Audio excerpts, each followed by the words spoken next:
All right, welcome back from our spring break. We are rolling into the second half of the term. So I want to just go over a few things with you in our pilot shell so that you know where we are and where you stand in the term. Okay, so I'm here at our pilot shell and I'm going to go ahead and click on content so that I can go to our weekly content modules. And as I look down along this left side, I know that we are in this week, week 9. So when I click on that, I get to see what we've got this week. So I've got some instructions. Here's our engage. You've got a couple of things going on this week. One is your IRIS module on functional behavior assessment. This FBA module that you'll do. It's really important because behavior takes up the vast majority of every professional educator's time. More time than content, more time than remediation, more time than enrichment. Behavior management takes up the majority of your time.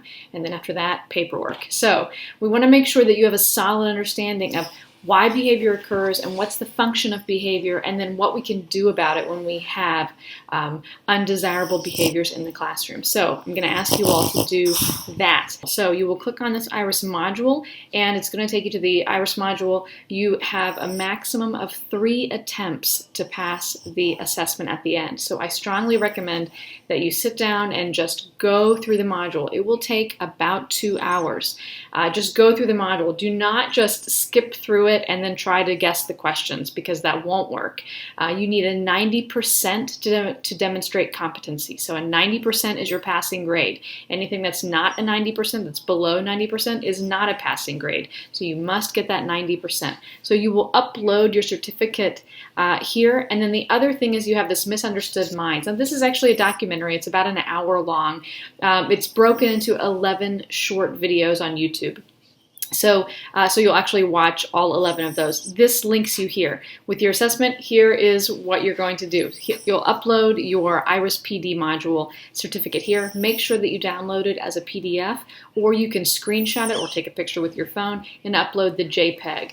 You can't just copy and paste the address. It comes up as an HTML file and I can't access it. So PDF or JPEG is what you need to upload here. Make sure it's 90%. Then you've got this MM reflection. That's this Misunderstood Minds reflection. So once you click on that, it's going to explain. I'm actually going to show you a template. So I'm linking you here, Misunderstood Minds. I'm linking you here to the documentary. It's just under an hour. And then you're going to use this template. Please note that many of the speakers in this video, it's a couple years old, maybe 10, they don't use person-first language. However, you as a pre-professional are expected to write using person-first language and then reference your understanding about instances of non-person-first language as you observe it if it's necessary. Also, you need to make sure that what you write is not just your opinion, but that you're referencing both the videos and what you have read so far in your textbook. Okay, so we've had a lot of experiences so far that you could be relating them to, and then you'll cite using APA style. Okay, here is a template. Remember, you cannot earn full points unless you use the template, so make sure that you address it. I'm going to click onto the template here so that you can see. Make sure that you address each key point. So you'll see I've got the name of the student that you're going to do these observations, this video observation.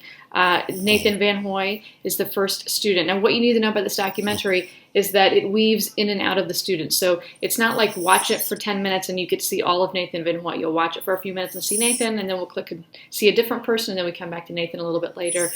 So you're going to include information.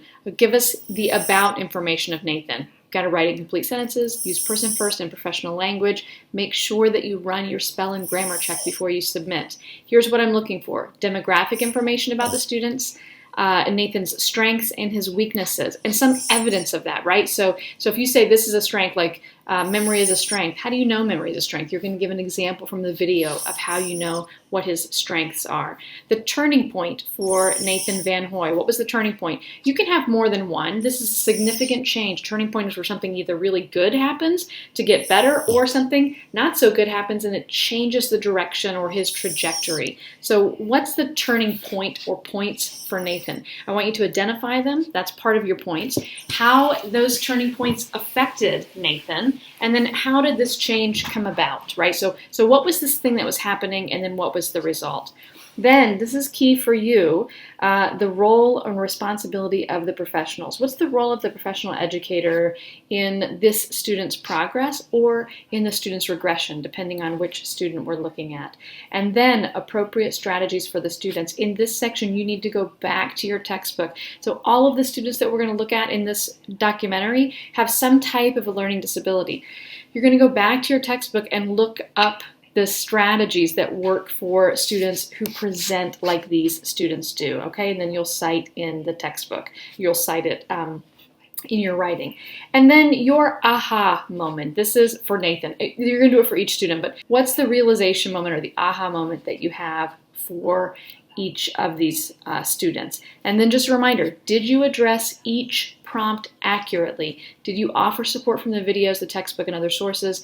Did you use academic writing and person first language? And did you run spell check and proofread? Make sure that you do that for each of these sections so that you can get the most points possible and demonstrate that you understand what we are doing in this class, what you're learning in this class, why I would have you watch these kinds of videos. The next one you see Sarah Lee Harris. These are going to be the same. It's the same for each student. Go through each of those and just fill it in. You'll do this file, make a copy just like we normally do, and you just start writing right over top of what I have written here. So, and then include your references. If you need help with references, OWL at Purdue is a really great site to explain it, or Citation Generator if you need help creating a citation. Okay, so that's what you're doing this week. So make sure that you take time to do that. I want to go back just for a minute and look ahead, but I want you to note where we are. We are in week 9 of the semester, and we have until week 15 for the end of the semester. We're going to continue in the same pattern that we have been following. If you need assistance or if you're struggling with content,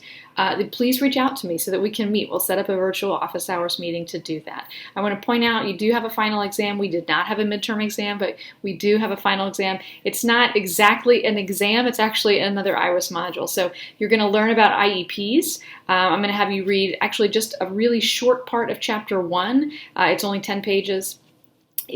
Of that, and then I've got a lecture. This is a longer lecture, but it goes through every single part of the IEP, and regardless of what you intend to teach, whether it's PE, music, a guidance counselor, intervention specialist, elementary, you will be participating in IEP meetings.